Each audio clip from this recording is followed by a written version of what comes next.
우리 폭력에 관한 논의 두 번째 시간으로 프란츠 파농의 폭력론. 네. 아렌트 폭력론 이야기를 했는데 사실 아렌트 폭력론하고 파농 폭력론하고는 상당히 이렇게 관련되는 부분이 있습니다. 네. 우선 뭐 오늘은 파농 폭력에 대한 이야기, 폭력에 관해서죠. 네. 그 폭력론에 대해 설명을 하고 이야기를 하고 그 아렌트 이야기를 좀 하고 네네. 이렇게 하십니다. 이 프란츠 파농이라는 사람에 대해서 간단하게 소개를 하면 뭐 마르티니크 출신으로 그죠. 네. 1920년대에 태어났죠. 24년인가? 24년에 태어나서 1961년에 죽었나요? 60, 연도를 잘 모르겠네. 하여튼 36살에 죽은 사람인데, 25년에 태어나겠구나. 네네. 그러니까 25년. 25년에 태어났죠. 마르티니크라고 하는 곳은 지금 우리가 아는 쿠바 부근. 거기에요? 예. 그러니까 멕시코 옆에, 그러니까 네. 멕시코만 쪽에 있는 소군도 중에 하나죠. 여기 뭐 하이티 같은 이런 섬들이 있는 그런 곳인데, 원래 원주민들이 살았습니다만은 17세기 이후에 아프리카 흑인들이 대거 이주하는 바람에 사실 거의 뭐 원주민들은 사라지고 지금은 뭐 흑인이 주류인 그런 섬이지요. 거기서 태어나서 뭐 그렇게 가난하진 않았는데 아버지는 흑인이었는데 어머니는 약간 혼혈이었던 것 같아요. 그래서 이 파농의 여러 가지 이야기 중에 이 검은 피부 하얀 가면이라는 책이 제일 첫 작품이죠. 이 피부색 우리도 그렇습니다만은 네. 피부색을 통해서 이제 인간에 대한 가치를 판단하는 소위 뭐 흑인종, 황인종, 뭐 백인종 이런 거 소위 피부색에 관련되어서 인종차별을 하는 뭐 이런 게 지금도 일반적이잖아요. 우리 사회에도 사실 뭐 그런 게 백인 우월주의라 할까, 백인 숭상주의라 할까 이런 게 분명히 있는 사회인데 네. 흑인 사회도 마찬가지였어요. 흑인들끼리도 좀 더 흰 사람, 그래요? 네. 좀 더 검은 사람, 네. 이 구별이. 그러니까 좀 더 흰 사람이 훨씬 좀 더 검으면 더 인정받아야 될 것 같은데. 글쎄. 네. 뭐 어떤 의미에서 더 흑인성이 강한 네. 더 흑인다운 뭐 그런 의미에서. 근데 사실은 흑인 중에서도 좀 더 흰 흑인, 좀 덜 검은. 네. 파농은 그런 정도였죠. 그런 정도였고 또 뭐 아버지가 공무원이었나 해서 좀 잘 살았어요. 네. 그렇게 뭐 상류까지는 아니었지만 네. 중류 정도로. 그래서 별 뭐 탈 없이 학교를 다니고 뭐 공부를 하고 했죠. 그러다가 20대 초반에 이제 프랑스로 유학을 가서 의대를 가게 되었는데 여기서 이제 처음으로 인종차별이라는 걸 느끼게 됩니다. 그러니까 흑인들이 주류인 사회에서는 오히려 반응이 좀 흰 흑인이었기 때문에 네. 오히려 우월했는데 네. 게다가 그 흑인 사회라는 거는 우리도 그렇습니다만은 피부색하고 그다음에 경제적인 그 수준하고 네. 이게 이제 어떤 인간을 판단하는 가치 척도의 중요한 기준이 되니까 뭐 얼굴도 좀 흰데다가 집도 잘 살고 하니까 뭐 마르티니크에서 자랄 때는 10대까지는 10대면 한 21살 프랑스 유학 가기 전까지는 굉장히 뭐 잘 나가는 청춘이었죠. 그러다가 뭐 역시 프랑스로 유학 간 것도 잘 나가는 청춘에 네. 뭐 금수저까지는 아니었지만 은수저쯤 되어서 네. 근데 프랑스로 가서 파리에 제일 처음에 갔는데 파리에 너무 흑인이 많고 또 이 흑백 차별이 너무 심한 거예요. 그래서 흑인이 많지 않은 데를 간다고 이제 리옹으로 남부 쪽으로 가가지고 거기서 의과대학을 다니는데 어쨌든 그래도 흑백 차별을 심하게 당하는 거죠. 네. 그래서 파농은 평생 그런 이제 차별로부터의 해방. 네. 백인이 규정하는 흑인 차별. 흑인 그냥 피부색만이 아니라 이게 모든 인간성 인간적 가치에 대한 그 규제, 그 규명까지 되어버리니까. 그러니까 네. 너는 하등의 인간이다 이런 식으로. 그래서 이 정신병, 그러니까 정신의학을 공부하기 시작하는데, 뭐 또 그런 가운데 뭐 백인 여성들하고 또 연애를 해요. 파농은.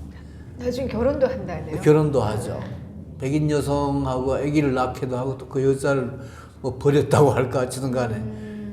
그 다음에 이제 백인 여성하고 결혼도 하고 하는데, 그래서 의과대학을 졸업을 하고 뭐 자기 고향인 마르티니크에서 어떻게 의사로 활동하고자 생각을 했는데, 뭐 부모도 있고 친척도 있으니까 그렇죠. 친구도 있고. 근데 마르티니크는 전혀 뭐 그런 그 정신의학, 그러니까 정신과 의사를 뭐 이렇게 받아들일 정도로 수준이 높지도 않고 해서 뭐 이래저래 프랑스에서도 국내에서도 안 되고 해서 어쩌다가 이제 이 알제리로 네. 가게 됩니다. 되게 멀지 않아요? 그렇게 멀진 않아요. 지중해. 아, 지중해에, 그러니까 마르티니크에서 거기까지. 마르티니크는 그러니까 미국은 미치니까 쿠바 부근이니까 물론 먼데, 네. 알제리는 가깝죠. 뭐 그렇게 마르티니크보다 가깝죠. 지중해를 횡단하면 되니까. 네. 북아프리카니까. 네, 네. 그래서 거기를 가는데 그게 1954년인가 그래요? 54년. 53년이구나. 53년에 거기를 가는데, 네. 그 다음 해에 이제 그 알제리 민족 해방 전선 소위 NRF인가요? 그 민족 해방 운동이 시작이 되면서 8년 동안에 이 아프리카, 그러니까 알제리 해방 전쟁이, 독립 전쟁이 시작이 되죠. 뭐 우리는 사실 독립 전쟁이라는 걸 경험한 적이 별로 없잖아요. 뭐 벼랑간 우리는 일본이 이제 2차 세계 대전에 패했기 때문에 우리는 그야말로 벼랑간 해방이 되었는데. 독립운동은 있었지만, 네?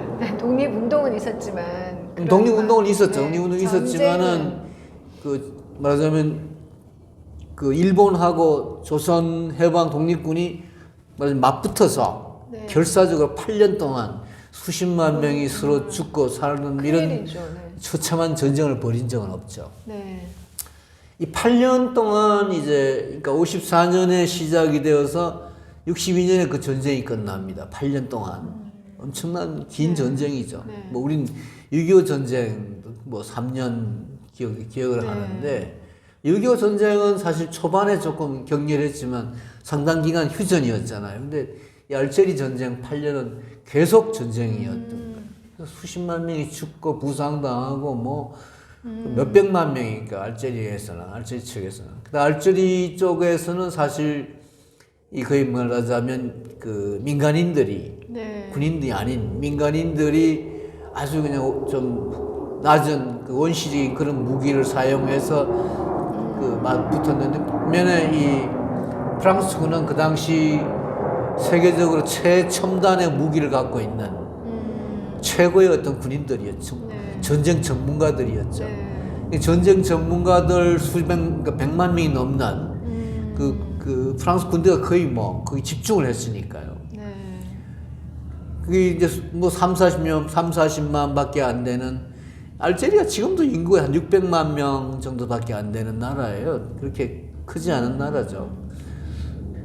600만 명은 아닌가. 하여튼 뭐 좀 더 많을지 모르겠는데. 8년 끄는 게 대단한 거네요.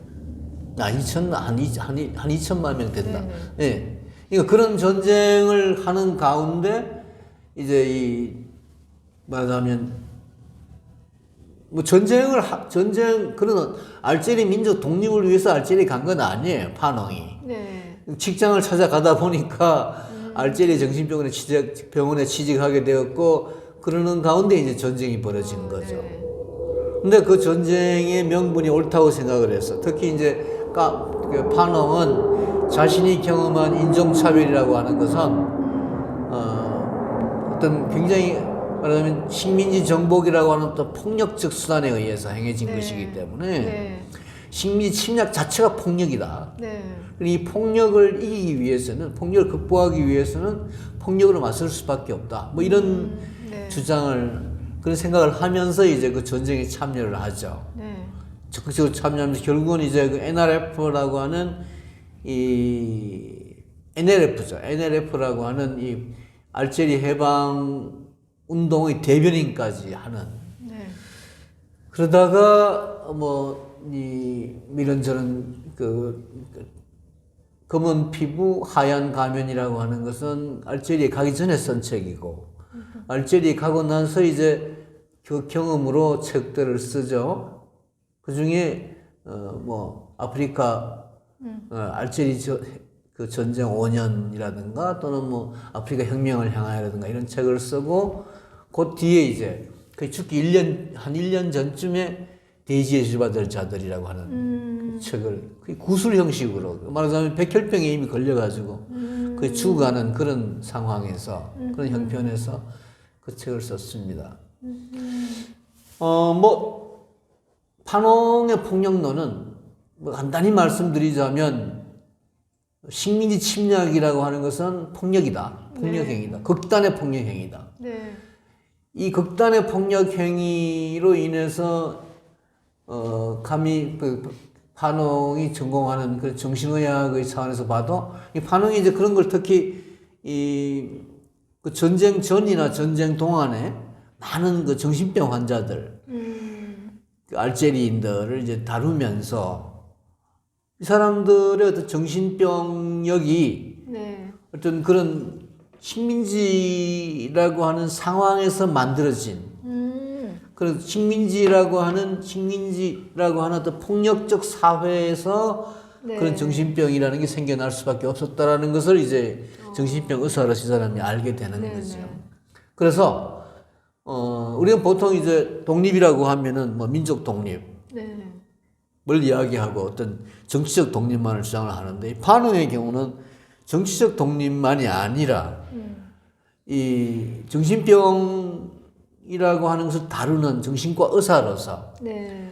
그러니까 식민지 침략하에 사는 모든 인간들은 일종의 정신병자다. 정신병이 걸릴 수밖에 없는 정도로 네. 그 사회 구조가 폭력적이다라고 하는 것을 깨달았기 때문에, 네. 근데 그런 것이 사실은 뭐 프로이드의 정신 분석이라든가 이런 게 20세기 초엽에 서구 문명의 대단히 획기적인, 네. 흔히 그렇게 이야기하지 않습니까? 뭐 아인슈타인의 상대성 이론이나 뭐 또 니체의 뭐 신은 죽었다라고 하는 선언이나 뭐 이 프로이드의 정신 분석학 같은 것이 서양 문명, 20세기의 서양 문명을 획기적으로 혁명하는 그런 네. 중대한 학문적 업적이라고 얘기를 하는데, 이 사람은 이제 마르크스도 이제 거기 들어가겠습니다만은, 파농이 보기에는 이거는 프로이드의 이야기는 거의 뭐 서양 중심의 이야기고, 뭐 아버지 컴플렉스니 뭐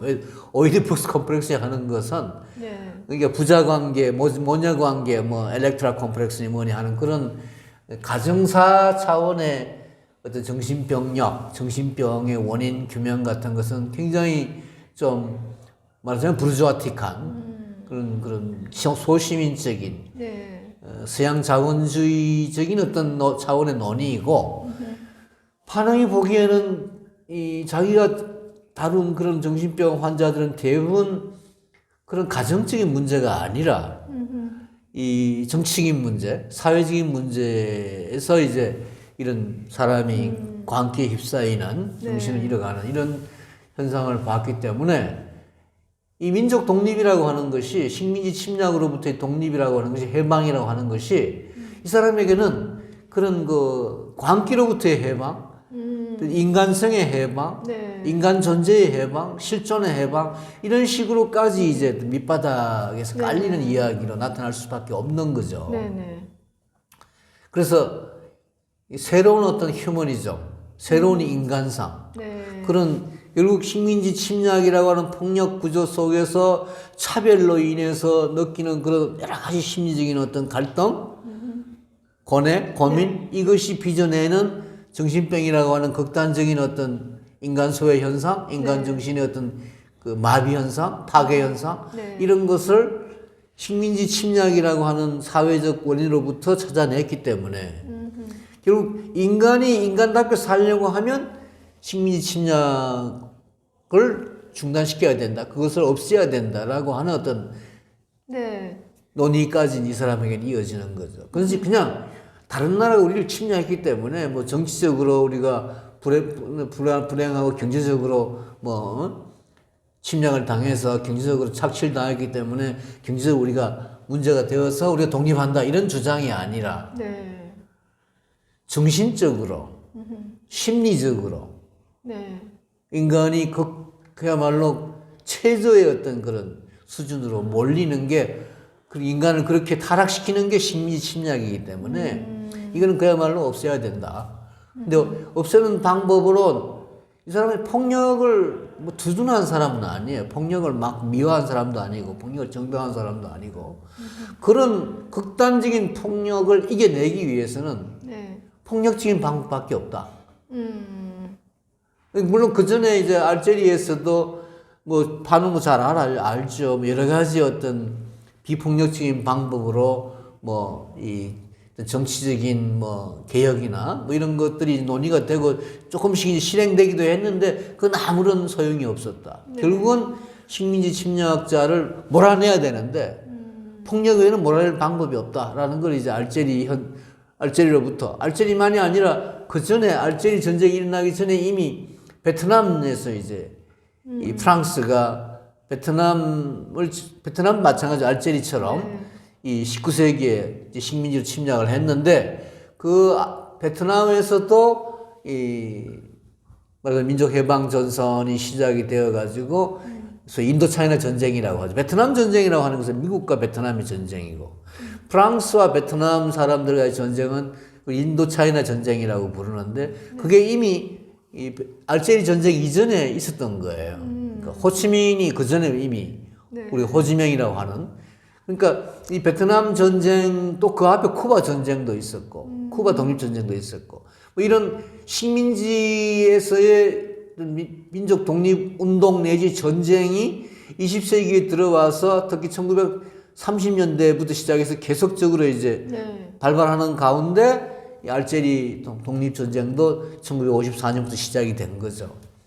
그러니까 그 전에 그런 어떤 전쟁의 경험도 마찬가지고 네. 또 알제리 전쟁 8년 동안에 뭐 판홍이 이렇게 복원되는 그러니까 아까 말씀드렸습니다마는 이 피부색으로부터 비롯되는 이 어떤 차별 그리고 모든 어떤 인간성이나 어떤 문화나 역사나 이런 그 모든 것에 대한 어떤 이 어떤 모멸.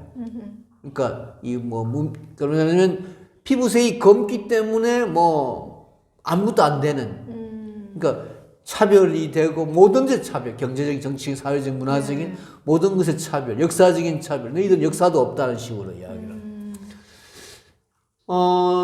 지난 며칠 전에 10월 초죠. 10월 초에 네. 이 마크롱 프랑스 대통령이 알제리하고 어떤 그 문제가 생겼어요. 뭐라고 그랬는가 하면 지금 좀 있으면 프랑스 대통령 선거를 하거든요. 네. 우리나라처럼 내년에 이 사람도 이제 그 표를 모아야 되는 거예요. 근데 지금 네. 프랑스에 이제 우파들이 막 득세하고 있잖아요. 유럽 전체가 지금 그런 특히 막 코로나19 때문에 막 그 뭐 이민 외국인들 뭐 규제라든가 이런 게 막 유럽에도 마찬가지 우리나라에도 그런 주장들이 있었는데 네. 그것 때문에 이제 이 사람이 마크롱이 이 알제리와 같은 이런 그 소위 아랍인들 네. 이 프랑스에 아랍인들이 많거든요. 그러니까 알제리가 해방이 되면서 알제리에 살던 거의 뭐 100만 명 정도의 프랑스 사람들이 귀국했으면 물론이거니와 이 알제리인들 중에 베르베르족이라고 하는데 원주민들을 이 사람들 중에 또 프랑스를 위해서 일했던 사람들이 또 대거 프랑스로 몰려왔거든요. 그래서 지금 프랑스의 알제리인들이 몇백만 명이 돼요. 근데 이 사람이 대부분 이 빈민이기 때문에 거기서 막 항상 문제가 생기거든요. 게다가 또 아랍인들이기 때문에 뭐 히잡 문제도 있고 여러 가지 이 소위 뭐 갈등이 생기는 가운데 특히 코로나19 때문에 이런 그 외국인 배척 운동의 어떤 우익적인 그런 운동 경향이 강화되는 가운데 이제 마크롱이 내년 선거에 어떤 그 표를 얻기 위해서 알제리를 지목한 거죠. 알제리 너희들은 뭐 우리한테 뭐 과거 사업 반성인 이런 얘기를 하느냐. 너희는 나라도 없었는데 우리가 가서 나라를 세워줬지 않느냐. 뭐 이런 식으로. 그리고 너희들이 이야기하는 역사는 전부 그건 거짓말이다. 우리가 얼마나 너희들을 위해서 좋은 일을 많이 했는데 지금 와서 뭐 헛소리 하느냐. 뭐 이런 식으로 이제 알제리 사람들에게 화를 불러일으키는. 실제로 몇 년 전에 그 프랑스 국회가, 프랑스 의회가 프랑스는 알제리를 비롯해서 식민지에서 좋은 일을 했다라는 식의 내용, 그걸 뭐 교과서에 실으려고 했는지 뭐라 했는지 모르지. 그런 그 내용, 그런 어떤 법을 만들려고 해서 통과시킨 적이 있었어요. 그래서 막 반대 여론이 일어나고 하니까 결국 그게 숲으로 돌아가긴 했는데, 네. 그래서 지금 알제리도 우리나라처럼 우리나라도 일본하고 문제가 있잖아요. 알제리도 문제가 심각하죠. 그러니까 프랑스하고 알제리 간에도. 그래서 네. 작년에 마크롱이 이제 그 어떤 역사학자에게 어떻게 하면 이 문제를 해결하겠느냐라고 어떤 한번 연구를 해보라고 해가지고 올 1월 달인가 역사학자가 이제 그 프랑스 정부에다가 보고서를 냈어요. 네. 그러니까 이 알제리에 대해서 어떤 상징적인 사과 조치를 하고 그다음에 남아프리카 아파트하이트처럼 네. 이 진실과 화해 이혼회 같은 걸 만들어 가지고 네. 사실을 규명하는 그런 어떤 뭐 활동을 했으면 좋겠다 이렇게 얘기를 그렇게 이제 알제리 그 프랑스 정부에다가 이야기를 했는데 알제리 정부 쪽에서는 코웃음을 쳤죠. 무슨 헛소리냐. 너희들이 언제 한번 130년 우리보다 훨씬 길죠. 130년 동안 식민 지배를 하면서 단 한마디 사과한 적이 있느냐. 그래 놓고 지금 와서 또 우리가 그러니까 알제리를 위해서 프랑스가 좋은 일을 많이 했다? 뭐 학교도 만들어주고 철도도 깔아주고 뭐 했다? 뭐 일본이 우리에게 하느냐고 똑같은 짓을 이제 한 거죠. 사실 거의 비슷한 50보 100보. 네. 어떻게 보면 알제리 국회가 그런 알제리 식민지를 정당화하는 그런 법까지 만드는 건 일본은 그런 짓까지 안 했다고 하면 오히려 일본보다 더 한지도 모르죠, 프랑스가. 우리는 프랑스를 대단히 좋은 나라, 문화의 나라, 예술의 나라, 인권의 나라라고 생각하는데 나쁜 놈들이죠. 이 파농이 이제 그런 어떤 알제리 침략 130년에 대한 그러니까 알제리 전쟁 8년을 말하자면 정당화했다 그럴까? 근데 이론적으로 그러니까 알제리 이야기지만 사실은 모든 식민지 내지 흑백 차별, 인종 차별에 대한 항의, 저항을 정당화하는 그런 주장의 근거가 된 거죠. 그래서 사실 이제 이 파농의 이야기가 62년에 죽죠. 61년에 죽는데 죽고 난 뒤에 이 파농이 물론 알제리에서도 알제리 독립기념일이 파농의 날입니다. 그만큼 알제리에서 중요한 사람이 해방일이 우리나라 같은 광복절 같은 날이 파농의 날로 돼 있죠. 파농 스테이라는 게. 알제리에서도 중요한 사람이지만 이 사람이 이야기가 50년대 말 60년대 이제 미국에서 흑인 민권 운동이 시작이 되잖아. 1960년대에 그죠? 마틴 루터 킹이나 말콤 엑스 이런 사람이 등장하는데 특히 마틴 루터 킹 같은 이런 그 비폭력 그 민권 운동에도 이 사람이 중요한 역할을 했지만 더 중요한 것은 이 폭력적 어떤 민권 운동. 이거 말콤 엑스 같은 사람이 대표적인 흑인 표범당이라든가 이런 소위 60년대 후반에 이 흑인들을 중심으로 한 폭력적인 어떤 저항 내지 중동의 어떤 그 반미국 운동, 반서양 운동 같은 이런 거에 기본적인 이론을 제공하는 사람이 되었죠. 이 반응이. 네. 여기 대해서 이제 미국에서의 그런 논의, 특히 이제 그런 흑인 민권 운동의 폭력화에 반응의 이론이 이제 이 굉장히 중요한 역할을 한 것에 대해서 한나 아렌트가 이제 반발을 한 거죠. 그래서 아렌트는 말하자면 이 반응을 극단적으로 비난합니다. 말도 안 되는 소리를 하고 있다. 제3세기에 무슨 개똥 같은 소리를 하느냐. 너희들은 그냥 폭력주의자들이야. 너희들은 인간 말살의 폭력주의자들이야. 뭐 이런 식으로. 사실 지난 시간에 잠깐 얘기를 했지만은 이 한나 아렌트가 우리나라에서는 굉장히 뭐 위대한 그 사상가로 20세기 사상가로 숭상받는 그런 경향이 있는데 저도 한나 아렌트의 어떤 뭐 미국 헌법에 대한 해석이나 또 고대 그리스에 대한 해석이나 또는 보다 좀 더 직접 민주적인 그런 어떤 요소를 주장하는 유럽이나 서양 내에서의 논의에 대해서는 저도 굉장히 지지하는 측면이 없잖아 있는데 단 이 흑인 민권 운동을 비롯해서 그 근거가 되는 반응에 대해서 극단적인 어떤 비난. 이게 제가 우리가 지난번에 다루었던 책이지만 한나 아렌트 폭력론을 보게 되면 거의 반응에 대한 논의에 있어가지고는 이성상실이에요, 이 아렌트는. 그래서 그 점에서 아렌트는 식민주의자, 침략주의자라고 비난을 받아도, 그러니까 아렌트는 이런 게 있죠. 막 이 파시즘, 나치즘, 이거에 대한 극도의 어떤 그런 정오, 극도의 경계가 있잖아요. 이 반응이 깔아놓은 그런 제3세기의 폭력적 식민지 해방운동도 파시즘이나 나치즘하고 똑같다 이렇게 보는 거예요. 웃기는 이야기죠. 이건 사실 아렌트가 굉장히 잘못 생각하고 있는 점이죠. 뭐 그런 이야기가 이제 반응을 둘러싼 이야기인데, 이 정도 소개 이야기를 하고, 네. 좀 더 선생님 말씀하면서 같이 좀 더 이야기를 해보죠. 네네. 예, 말씀을 해보세요. 저도 이제 그러니까 저의 이런 거 뭐라 그러지? 이렇게 막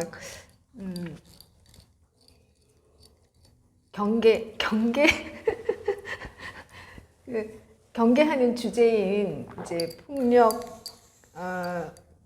폭력에 관한 이제 그런 책을 읽으면서 네. 이제 제가 여기 이제 접근해 보려고 했던 것은 그러니까 폭력을 주장하는 사람들은 어떤 논리를 가지고 있는지 일단은 폭력이 싫다라는 이제 그런 기본 감각을 가지고 이런 걸 주장하는 사람들도 나름 논리가 있을 거다. 그것을 이제 한번 들여다보자라는 그런 이제 심정으로 이제 이거를 읽었는데요. 이제 한편으로 이제 이해가 되는 뭐 지점이 없는 거 아니고요. 왜냐면은 아까 교수님 말씀하신 것처럼 식민지 체제 자체가 이미 무력으로 정당화되는 체제다. 그러니까 이거 사실은 이제 식민지 체제라는 그것을 이제 그 외곽에서 바라보는 거잖아요. 이게 뭐 경찰, 군대, 총칼로 하는 그 안에 무슨 뭐 문화가 있고 인권이 있고 이런 거 아니라는 거죠. 기본 구조 자체가 그렇기 때문에. 그러니까 이제 그 어떤 총칼의 느낌이 원주민의 가정에까지 사실은 파고 들어가지고 이제 그 안에 있는 사람들이 다 무슨 병리적인 그런 현상을 겪고 있다라고 설명하면서 이 무력이라는 것은 이제 똑같은 폭력을 통해서만 퇴치할 수 있는 것이지 이걸 뭐 말로서 안 된다라는 그런 논리인 것 같아요. 그러면서 이제 판홍이 빛나는 지점은 이게 그러니까 식민지 주민, 원주민들의 어떤 정신병리적인 현상을 유발하는 게 아니라 식민주의자들조차도 자기들이 누군가를 막 고문하고 폭력을 억압하고 있는 그 사람들도 사실 정상 아니다. 그렇죠. 그래서 이걸 이제 보편적인 인간 해방의 차원, 식민주의를 없애는 것이 이제 그런 차원으로 연결시켰다는 점에서 설득력과 공감을 얻어내는 거 맞는 것 같아요. 그래서 저도 그런 건 정말 이제 그 좀 공감이 되면서 결국은 인간이 이제 우리가 뭐 태어나서 쭉 나이가 들면서 그 계속 뭔가 투쟁을 하잖아요. 그게 이제 자아의 성장 과정이기도 하고, 뭔가, 그러니까 내가 이제 나를 억압하고 있는 거, 내가 이제 인간답게 사는데 방해가 되는 어떤 지배 이데올로기라든지 아니면 내 속에 억압되어 있는 어떤 것들을 계속 그것과 이제 투쟁하면서 자기 자신을 해방해 가는 과정이 약간 성장인 것 같거든요. 네. 그런 의미에서 그러니까 이제 그 식민지 체제 안에 있는 원주민들이 이제 그런 과정을 거쳐 나가야 된다는 당위성 그리고 식민주의자들도 사실은 그 자기들이 어떤 정치 체제 안에서 어쩔 수 없이 떠하는 그 과제에서 이제 겪게 되는 그런 것으로부터 이제 해방되어 나가서 인류 보편의 어떤 해방을 맞이하자라는 그 정신의학자로서의 접근이라는 게 굉장히 공감을 불러일으키는 지점 맞더라고요. 근데 이제 그런 건 다 공감하는데 그 전에 폭력으로서 밖에는 안 된다 그러면서 그러니까 우리가 이제 폭력이라는 것을 이제 승인할 때 내가 폭력이라는 그 행동으로 가는 지점에서 참된 해방이 온다는 약간 그런 논리가 있더라고요. 그래서 그거는 사실 약간 이해가 제가 썩 되지는 않았어요. 왜 그런 거 있잖아요. 그러니까 이제 식민지인들이 결국은 식민주의자의 얼굴을 닮아간다는 그런 것도 있잖아요. 그 속에서 이제 투쟁하다가. 그러니까 그거는 다시 어떤 질곡을 떠안는 거기도 하거든요. 자기가 이제 해방이 되려고 하다가 다시 자기를 족쇄로 이제 휘감는 그런 게 될 수가 있는데, 물론 이제 정당 방위로서 내가 거기서 해방되기 위해서 어쩔 수 없이 폭력을 행한다라는 것이 논리적으로 성립한다고 하더라도 이제 전체적인 그 판홍의 그 논리인 인간 해방의 측면에서 봤을 때 그 다시 폭력 속으로 들어간다는 게 저는 다른 방법은 없을까 이렇게 생각을 해보게 되고 이런 지점에서 아렌트도 고민한 게 아닌가 싶기도 해요. 근데 현실에서는 사실 거기 보면 뭐 무기가 없으면 식칼이라도 들고 이제 해야 된다고 이제 그렇게 투쟁을 해야 된다 그런 얘기가 나오는데 현실에서는 실제로 이제 그런 무력에 대해서 폭력 투쟁이 아니고 어떻게 식민주의를 해체할 방법이 없을 수 있죠. 네. 근데 이제 이 두 개가 교묘하게 이렇게 묘하게 섞여 있기 때문에요. 인간 해방의 어떤 측면하고 그 정치적인 그 해방의 그 전략으로서의 폭력하고 이게 약간 섞여서 이제 전개가 되니까 저로서는 하여튼 그 폭력이라는 그 지점이 이게 약간 얼굴을 바꾸면 파시즘이 될 수도 있고 나치즘이 될 수도 있고 뭐 이렇게 약간 이렇게 생각이 좀 드는 측면이 있긴 있더라고요. 그러니까 아렌트는 그런 이야기를 해요. 프랑스나 영국이 네. 그런 파시즘이나 나치즘처럼 히틀러나 무솔리니나 또는 볼셰비키 그러니까 스탈린처럼 네. 그렇게 폭력적이지 않았다. 네. 파농 당신이 이야기하는 것처럼 그렇게 폭력적이지 않았기 때문에 이 간디 같은 비폭력주의자의 민족 해방 운동도 있지 않았느냐. 간디가 성공하지 않았느냐 비폭력으로 이런 이야기를 하죠. 그러면서 충분히 선생님 방금 말씀대로 그 민족 해방 운동이라는 게 뭐 다른 나라의 경우에 또는 뭐 그게 영국이니까 가능하지 않았을까요? 영국이니까 가능한 그러니까 아렌트는 그렇게 이야기를 해요. 영국이나 프랑스나 똑같이 그렇게 그 나치즘이나 파시즘이나 같은 그런 전체주의 체제는 아니었다 식민지가 네네. 그렇게 얘기를 하죠. 근데 그거는 뭐 그러면 그 파농 이야기, 그 아렌트 이야기 그러면 나치즘이나 파시즘에 대해서는 폭력이 정당화된다는 건가? 예를 들어 선생님 보네프가 있잖아요. 보네프가 결국 이제 히틀러 암살로 이제 얼마나 훌륭한 기독교 신자입니까? 네. 기독교 신학자입니까? 네. 근데 결국 이제 폭력적인 방식을 취하잖아요. 어쩔 수 없이. 네. 그러니까 우리가 이렇게 생각할 필요가 있어요. 보네프든 파농이든 말콤 엑스든 네. 폭력이 좋아서 그건 아니죠. 폭력을 찬미해서 폭력을 정당화하는 그런 사람들이 절대 아니죠. 네네. 이건 여러 가지 그러니까 비폭력적인 방법을 취해서 저항을 해봤는데 도저히 안 된 거죠. 네. 근데 간디의 경우는 뭐 여러 가지 또 다른 특별한 상황이 있었죠. 2차 세계 대전이라는 상황이 있었고 또 뭐 인도라는 또 특별한 정치적 상황이 있었고 이 간디에 대한 이야기 좀 우리 차치하더라도 네네. 또 실제로 간디의 비폭력 때문에 인도가 독립되느냐 아니면 2차 대전이 끝나고 여러 가지 세계적인 어떤 동향 속에서 뭐 더 이상 그 거대한 식민지를 경영할 흥미가 없었기 때문에 영국이 스스로 물러간 거냐 뭐 이런 여러 가지 논의가 있어요. 네. 간디의 비폭력 운동이 과연 영국의 지배를 그만두게 한 것이냐에 대한 논의는 여러 가지, 그건 오늘 이야기는 아닌데, 아무튼, 그렇게 비교할 건 아니지만, 간디 시기의 비폭력주의 운동 방식도 알제리에서도 여러 방향으로 논의가 된 거죠. 네. 미국의 민권운동에 있어서도, 마틴 루터 킹 같은 사람은 비폭력주의자잖아요.